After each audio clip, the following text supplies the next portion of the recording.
The Trump-engineered ceasefire between two nuclear powers demonstrates why the U.S. must not go isolationist. Hello, I'm Steve Forbes, and this is What's Ahead, where you get the insights you need to better navigate these turbulent times. President Trump, Vice President Vance, and Secretary of State Marco Rubio deserve fulsome praise for bringing about a ceasefire between India and Pakistan. The growing scale of fighting between these two nuclear-armed antagonists was spiraling into a full-blown war. U.S. diplomatic intervention has, for now, put out this growing fire. The significant achievement of Trump and his team here has been crowded out by other news. But make no mistake, if we hadn't become involved, the unthinkable, the use of nuclear weapons, could well have happened. Unfortunately, there's a growing sentiment in both political parties for the U.S. to turn its back on the world. Let Europe stew in its own juices is their attitude. If those countries want to help Ukraine, they can do it on their own dime, especially since countries like Germany aren't spending nearly enough on defense. Concerning Taiwan, these neo-isolationists ask, should the U.S. really risk a war over this island? Many skeptics are not in favor of Israel wiping out Hamas. Isolationists make the point that we should take military action only when attacked. Alliances, particularly NATO, will only get us involved in unnecessary conflicts. The one part of the world we ought to be active in, they concede, is the Americas.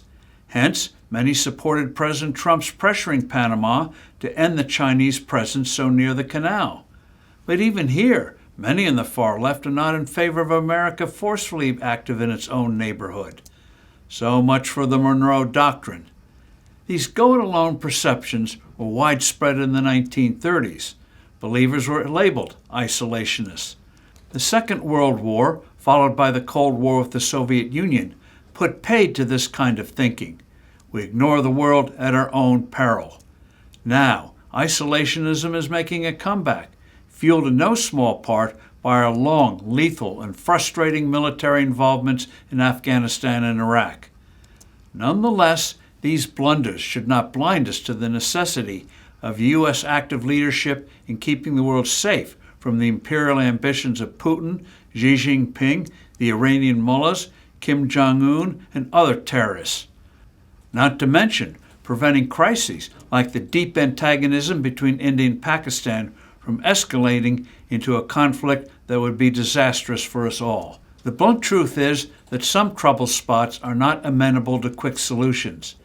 India and Pakistan have been at each other's throats over the Kashmir region for decades. The two countries were partitioned just before independence from Britain in 1947.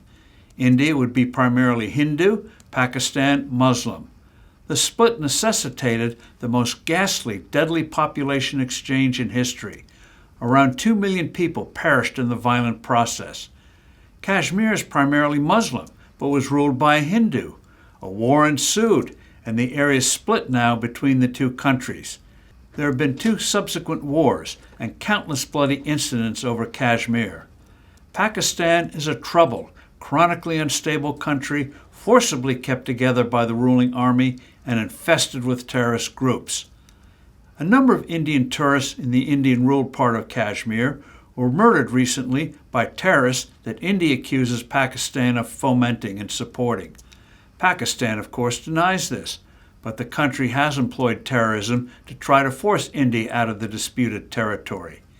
India retaliated with air attacks, making clear it was sick of Pakistani provocations. The fighting quickly escalated. The U.S. stepped in and brought about a tense ceasefire.